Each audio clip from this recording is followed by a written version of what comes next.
On est au Vieux Presbytère aujourd'hui pour une raison assez spéciale, parce que la glace est ouverte là, au complexe J.C. Perrot. Les familles sont bienvenues. Aujourd'hui, ils visitaient, il y avait des petits speeches pour expliquer comment ça va se passer. Puis expliquez-nous pourquoi on est au Vieux Presbytère.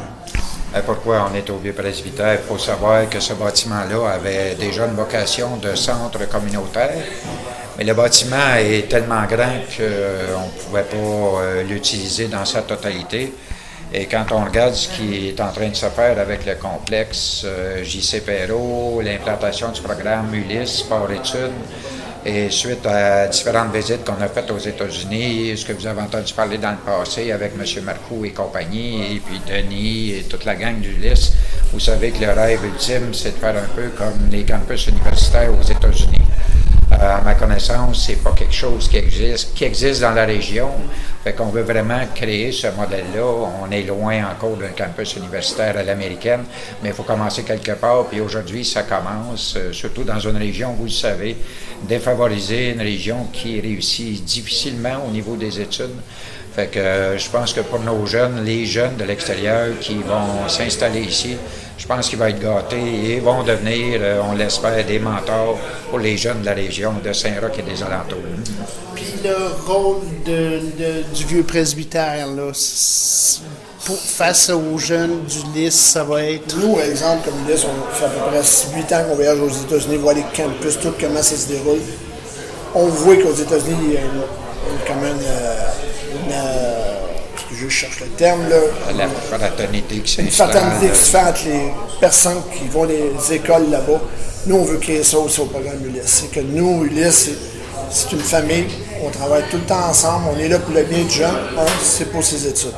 Le hockey, c'est le hockey, mais nous, notre priorité, c'est les études. Nous autres, au programme, on appelle ça un élève athlète. C'est l'élève avant son sport.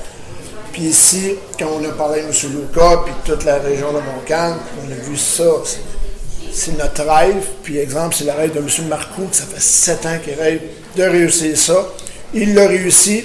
Puis nous autres, ben, on est embarqués là-dedans. Puis tout ce que les jeunes vont vivre ici, c'est incroyable. C'est vraiment ça, un prep school aux États-Unis. C'est comme ça. Okay, parce qu'ici, dans le fond, là, c'est un genre de dortoir là, pour les athlètes. Oui, ici, c'est tous les jeunes. On a 10 jeunes. Ils ont leur chambre, 3 par chambre. Ils ont des règlements très sévères de nettoyage, que ça soit propre, tu n'as pas le droit de te promener en bédaine. C'est vraiment un dortoir parce qu'ici, tout le monde vient ici. Puis, exemple, il y a une personne qui peut monter en haut, aller voir, mais il faut que ça soit propre. Ta chambre, il faut qu'elle soit faite. Ton lit, il faut que ça soit fait. Il n'y a rien qui traîne. Mais c'est une routine qu'un jeune aime faire parce qu'il se sent bien dans son programme. Puis ça devient une routine de la vie facile. Parce que dans la vie, tu vas grandir avec ça. Soit un jour, tu vas avoir ta maison, tu vas avoir ta femme. Pas chérie, je fais le lit. C'est le même principe. C'est ça, tu commences jeune. Puis ici, en haut, là, c'est le paradis. Mais ça va plus loin que les études. Là. Comme tu l'as dit, c'est une discipline de vie. Là. C'est ça. C'est une discipline de vie. Puis le rêve ultime, écoute, ce qu'on a vu cet hiver lors de notre visite à Middlebury, il y a un étudiant qui, il y a plusieurs années, a réussi ses cours là-bas et est devenu riche, on peut dire, il a bien réussi. Il a donné au campus universitaire là-bas, c'est 35 millions de dollars US pour construire un centre athlétique. Il l'a donné. Il l'a donné. Il l'a donné, c'est un ancien étudiant. Ça fait que nous, il ça fait rêver, mais bon, il faut commencer quelque part. Comme nous, dans le programme, on a des gars présentement qui sont rendus professionnels, qui ont signé le contrat pro, d'autres NCA. Puis un jour, ils savent qu'ils vont redonner au programme. Mais on ne sait pas quand, mais si un jour ils exploitent tout, puis ils disent « Je suis fier, j'ai passé là », ça serait 1000, c'est 1000 $, ça serait 1 million, ben là, il faut une note. Mais c'est ça que Ulysse veut créer. L'appartenance à ton programme où tu as joué au hockey, où tu as suivi tes études. C'est sûr, comme on dit dans la région, mais tout ensemble, à travailler ensemble. Ça, c'est ça. Puis dans ces 10 jeunes-là, comme ça, ils proviennent de où? Ils viennent partout au Québec. Il y en a de Rouen, il y en a de Mont-Laurier, il y en a de Victo, ça se promène partout. C'est pour ça. Huberdeau aujourd'hui, Saint-Faustin, il y a une jeune de la Suisse qui est ici. Fait que c'est tout ça. Tu peux venir de n'importe où, c'est fait comme ça. Aujourd'hui, il y avait 90 jeunes élèves, athlètes, qui étaient ici, qui ont passé là, au complexe, puis qui ont visité l'espace ici. Vous parlez de 10 athlètes. Pourquoi on a juste 10 Puis athlètes? les quatre... Ouais. Nous, dans le programme, on a un programme M10, moins de 10 ans, M12, moins de 12 ans, M13, le M13, le M15, le M17 et le M19. Nous, notre but, c'est toujours de partir jeune, qu'on peut t'emmener au gros programme qui est le M19. Dans les M19, c'est des joueurs extérieurs de partout. Il y en a qui vont partir du M10, puis jamais ils vont jouer M19. Il y en a qui vont partir du M10, puis il y en a peut-être 4-5 qui vont jouer M19. Mais ça vient de partout. C'est ça un prep school. On essaie d'acheter les meilleurs joueurs possibles, mais nous, on pense aux étudiants. C'est un élève. Nous, c'est ton bulletin quand on le regarde, c'est la priorité. Si tu arrives ici, tu as une moyenne de 80, tant mieux. Tu peux avoir une moyenne de 60 puis rentrer dans le programme aussi. Mais notre but, c'est de te diplômer.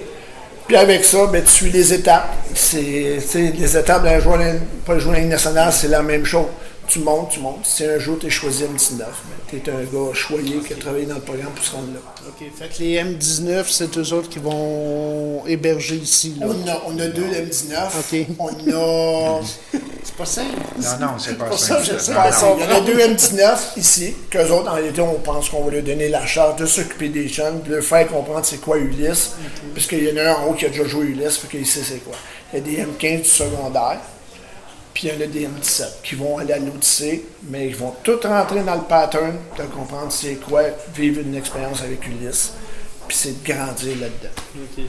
Fait qu'il y a des élèves qui vont venir faire les pratiques, faire les games, puis qui retournent chez eux le soir, là, si je comprends Oui, bien. dans le programme, oui, parce qu'il y en a qui restent dans la région pas loin, comme Marais-Pentinière, Joliette, les parents peuvent les voyager. Mais en moyenne, tous les étudiants qui sont ici, c'est de l'extérieur. OK. C'est Victo, Québec, ils ne peuvent pas partir après une pratique, faire tourner chez eux. Alors, c'est ça. Avant, dans le programme Ulysse, on le faisait, on les gardait. C'est des personnes du programme, comme moi, j'en ai hébergé, François. Tous les coachs hébergeaient des jeunes en moyenne ou qu'on les plaçait sur d'autres pensions. Puis, c'est sûr, ça vient comprendre à un moment donné dans une famille, mais là, on a réussi à créer ça ici. Fait qu'à la place d'être tout partout, ils sont tout le temps ici, ils savent qu'ils ont leur repas de pète le matin, le souper, mais qui arrive après les pratiques. Il y a un des couvre-feux à respecter ici, à 10h, c'est terminé, on ferme des livres. C'est une routine. Puis, à place d'être chez les joueurs, tout, là, c'est rendu centré une place ici.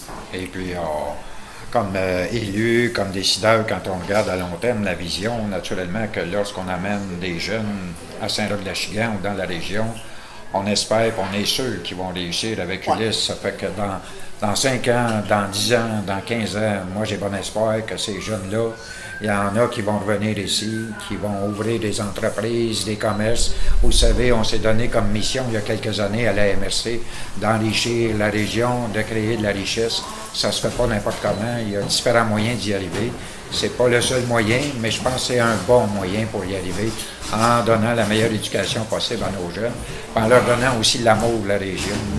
Fait qu'on espère qu'ils ne partiront pas tous après leurs études. On ne dit pas trop fort, mais on souhaite qu'ils reviennent.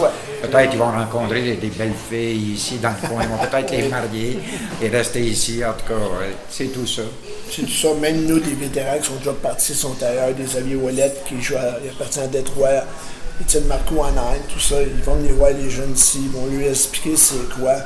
Mais les autres sont fiers, c'est eux autres qui ont créé le programme, comme Vincent Dernier qui est rendu NCA, qui vit présentement, lui avec à Providence, il est rendu là-bas. Ces jeunes-là, nous autres, on les ramène chez nous, on vient voir les jeunes, on vient manger avec eux autres. Tu sais, des fois, dans le temps des fêtes, ils sont congés, ils vont venir s'asseoir avec les jeunes ici. Les autres, c'est une appartenance. On ne sait jamais un jour ce qui peut arriver avec ces gars-là. C'est des contrats pro, fous. Comme M. Lucas disait, 30 millions qu'il a donné, il peut arriver et dire moi, je donne une liste, un X montant, puis c'est avec ça, ça n'arrête plus, ça déboule. On a créé une fondation. La fondation va aider Ulysse pour nos jeunes et non pour tout le monde. C'est la fondation qu'on a réussi à créer tout, c'est pour aider nos jeunes. La participation de la municipalité, j'imagine qu'elle a offert les espaces. Est-ce qu'il y a eu des rénovations ou... Il y avait déjà eu des rénovations qui avaient été entreprises il y a 2-3 ans dans le but de faire un centre communautaire tel qu'il était rêvé à ce moment-là, salon de thé et ainsi de suite. Mais bon, force est d'avouer que l'aventure du salon de thé, ça s'est pas avéré le plus grand des succès. Donc, le bâtiment comme tel, ce qui en a resté de tout ça, c'est la cuisine communautaire avec un petit magasin qu'on appelle le Bataclan. La contribution de la municipalité, naturellement, avec Ulysse, c'est on n'a pas chargé des loyers trop chers pour leur permettre de s'implanter ici. On y croit à l'avenir. On verra à négocier différentes ententes dans l'avenir avec Ulysse, mais pour donner la chance aux coureurs de s'installer. On est présentement à travailler avec la MRC au niveau du parc rural aussi, qui va investir là-dedans. On ne veut pas vraiment que ça devienne quelque chose de lucratif pour la municipalité, mais on ne veut pas en faire des déficits non plus. Ce qu'on souhaite, là, c'est que ça, en bon français, que ça break even. Là. L'important, c'est l'avenir. Bon, ben bienvenue à tous ces athlètes. Comme je vous l'ai dit, comme nous, nos jeunes qui sont ici, ils vont venir travailler dans la communauté, je vous le dis. On est comme ça, on va les emmener des activités qu'à l'extérieur, que la ville fait. Il peut être au golf, ça peut être une game de baseball. Ils vont se promener partout pour se montrer, leur dire, moi je suis fier, puis je suis fier de vivre ici dans cette région-là. C'est bon? Génial. Fait que bienvenue à tous les athlètes, tous les élèves. On va suivre ça. Merci beaucoup. Merci beaucoup. Merci.